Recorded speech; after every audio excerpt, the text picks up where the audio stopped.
Hanna-Barbera, in many people's minds, saved animation. When theatricals waned and television gained in popularity and became more preeminent, Hanna-Barbera was one of the only studios that could make a switch and produce television on the cheap. And of course they started with primetime shows like the Flintstones or Huckhound. And then they had to adapt and do action-adventure shows and superhero shows. Birdman and Galaxy Trio, for some reason, stand out more, and people remember more, and it's pretty much the most iconic offering that Hanna-Barbera had in this space. Great Scott! A ray turned a pterodactyl to a skeleton! Birdman is a winged superhero powered by the sun, and his powers come from the sun god Ra. He can form a solar shield, he can blast solar blasts, but because his power comes from the sun, if he's not in the sun for a certain amount of time, his powers wane. He's accompanied by a giant purple eagle, his sidekick, Avenger. He lives in a volcano where he has this very cool headquarters with a giant console that he sits at. And he receives via video link missions from a mysterious eye-patched gentleman named Falcon 7. And basically, he takes care of all the baddies in a city called Central City. No use. Not enough strength anymore to break these bonds. If I could reach that sun machine. What's interesting is the weakness that they wrote for him, where he had to be in the sun to recharge. You know, for all practical purposes, if he were a real superhero, that would be a drag. On a smoggy day, crime could run free. So they use that device in pretty much every episode. The area we're looking for is just ahead. Let's go, Avenger! Keith Andes, who is the voice of Birdman, great set of pipes. He's an Oxford-educated guy and just had this sort of stoic, kind of beautiful theatrical feel to the character of Birdman. This is the weirdest thing I've ever seen. All the subjects on this planet are in some kind of trance. They're all alive and breathing, but they can't move. Birdman and the Galaxy Trio was, in some ways, a response to what was going on elsewhere on television and in popular culture around the time. I think that same season when Birdman came out, you had a Spider-Man cartoon hitting air, a Fantastic Four cartoon hitting air, a parody cartoon called Batfink, I think, hitting air, and you'd had Star Trek on the air for, I think, a tiny bit by that point. And so I think that this is, in some ways, Hanna-Barbera is a studio reacting to Marvel and DC and them coming into Hanna-Barbera's space, which is Saturday morning TV. And so I think that that's a response to those forces. And so with Birdman, you have Hanna-Barbera putting forward a unique, their own superhero. And with Galaxy Trio, I think you have them kind of doing a superhero Star Trek sort of show for kids. Well, what are we waiting for? Let's go! Birdman and Galaxy Trio never really appeared together in a television show. They were separate elements, and I think they only appeared together in a comic book. So no, they're not a team. They have nothing to do with each other at all. In every half hour, you'd have a Birdman element, a Galaxy Trio element, and another Birdman element. You better tell us how to release the people of this planet from that sleep. The anti-sleep gas is in the back of the rocket. Let me down! Not till we're sure you're telling the truth. I think it was more new to everybody working on shows that involved superhero characters. I mean, way back in the, before my days, they put cartoon antics to a superhero. Didn't look very good.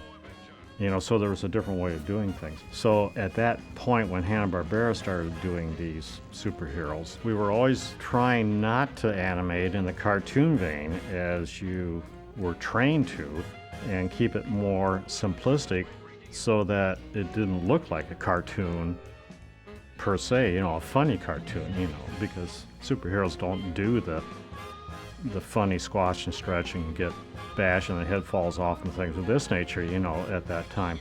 So that was always the difficult point at that time to keep and learn that, and that's a whole new regime of doing animation. Right on course for Planet K7.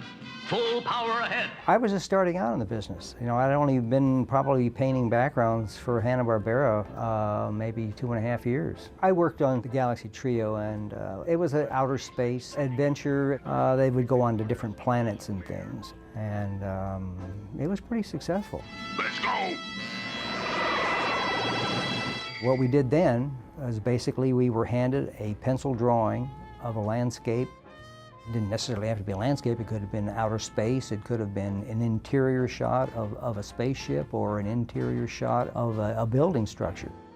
But whatever it was, basically you looked at it and then you'd take carbon paper and you could lay the carbon paper down and put the pencil layout over that and make sure all the registration lines lined up with the pegboards. Then you would trace down basically the areas that were going to be painted. You could mask off certain areas and lay in the sky either with a sponge or a roller or a brush, put the technique, the sky in, and it was a procedure of doing the backgrounds of the distant stuff first to coming forward. So it was a trial and error, but it was great. A blast of solar light should hold you a while. Hurry, Captain, before he attacks again. Look out! Alex Toth is regarded in animation and drawing communities as a gift, as an amazing talent. He is the artist's artist, and his influence is felt to this day. He was amazing.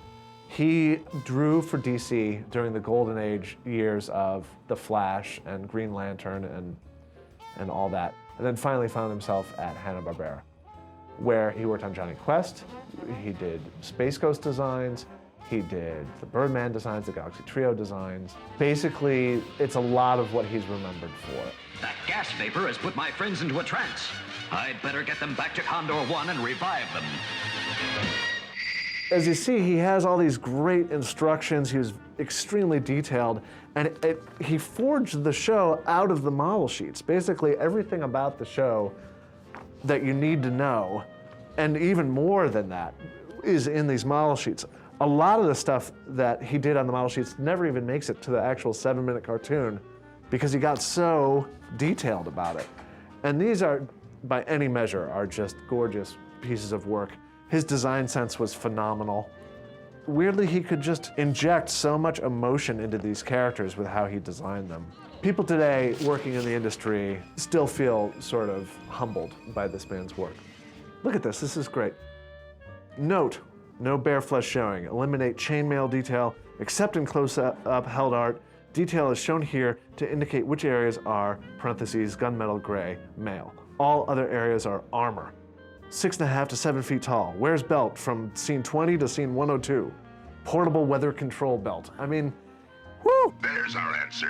Someone, something is looting this planet of all its treasures. I think the level of detail in these model sheets from Alex Toth just show you what a force he must have been on this show and any of the shows he worked on. And animation's a tough medium to work in, and in every stage you're fighting just to keep the idea there. And at a time when Marvel was redefining what this kind of fiction meant for people, and you know, the shockwaves were pretty big with Fantastic Four and all that coming out in comics about 5 years before these TV shows. Alex stood up and held his own in a really unique way and carved out his unique tone. Dr. Shark managed to escape, but I feel sure the day will come when we meet again. You know, Birdman the show is remembered both fondly and with a tinge of curious wonderment, bemusement, I think. Even for the people who grew up with it, I think that it hit this strange nerve. There's sort of a tone about it. I don't know if it's the color palette or the music choices or the dynamic between Birdman and Avenger and what the villains were like, but everyone remembers it pretty fondly, but you can't really articulate what it is about it. It's just a feeling more than anything, I think. If you mention the show to anyone, the first thing they remember is the call, is the Birdman. And that happened maybe once every episode, not even every single episode did it happen. Basically, I think that the show is very much remembered almost for that alone. But there's just something primal and iconic about Birdman. He has these giant wings, he's got a yellow cowl, he's solar powered. There's just something about him that just speaks to you on sort of a spinal level. It doesn't even get up into your brain. It just is. It just works.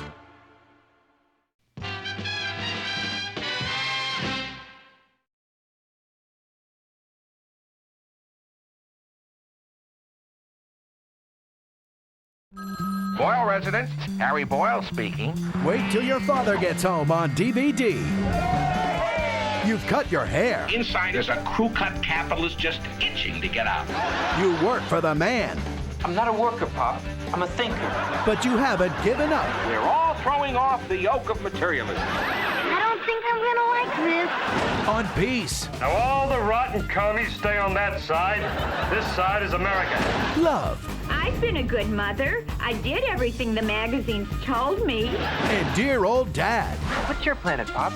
It used to be Earth, but I think I left it a few minutes ago. For the first time ever. Pinch me, Irma. I've slipped back to the good old days. Bring home the complete first season of this groundbreaking show. We women aren't accepting the status quo anymore. On a 4-disc DVD collection. This is Big Harry El Bigo. Filled with all 24 episodes. This place is becoming a regular Woodstock. Relive all the hilarious moments. Just wait till your father gets home. With the Hanna-Barbera classic. Wait till your father gets home. See what I mean? Wait till your father gets home. We know. Wait till your father gets home, the complete first season. Look for it on DVD.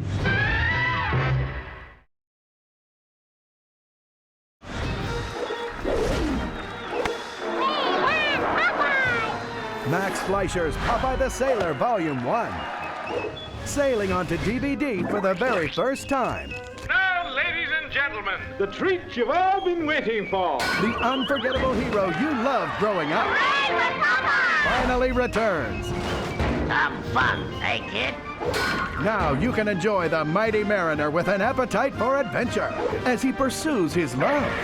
Olive oil. I brung you some crazy anthem mumps. That one-eyed sailor again, hey? And defends her honor. Discover a treasure trove of 60 original theatrical cartoons. That's a swell idea. In an unprecedented 4-disc animation collection never before available. Oh, what a man. These landmark theatrical shorts are remastered and unedited, so you won't miss a single. Well, blow me down. Includes Popeye's animated debut with Betty Boop and the Academy Award-nominated short Popeye the Sailor Meets Sinbad the Sailor. Hey, we gotta save olive oil. Plus, explore the history of an enduring American icon with over 4 hours of never-before-seen special features. Oh, Popeye, I think that's wonderful. Including the story of Popeye the Sailor Man and the history of the Fleischer Studios. Okay, boys, put him through the wipes. Popeye's taking a terrific beating, folks. You're finished, Popeye. Go on and give it to him. He's strong to the finish. Huzzah eats me spinach. Max Fleischer's Popeye the Sailor Volume 1. Look for it on DVD. I am what I am, and that's all what I am. I'm Popeye the Sailor Man. For the first time, it's 3 incredible heroes on their own DVDs. Space Ghost and Dino Boy, the complete series. Birdman and the Galaxy Trio, the complete series.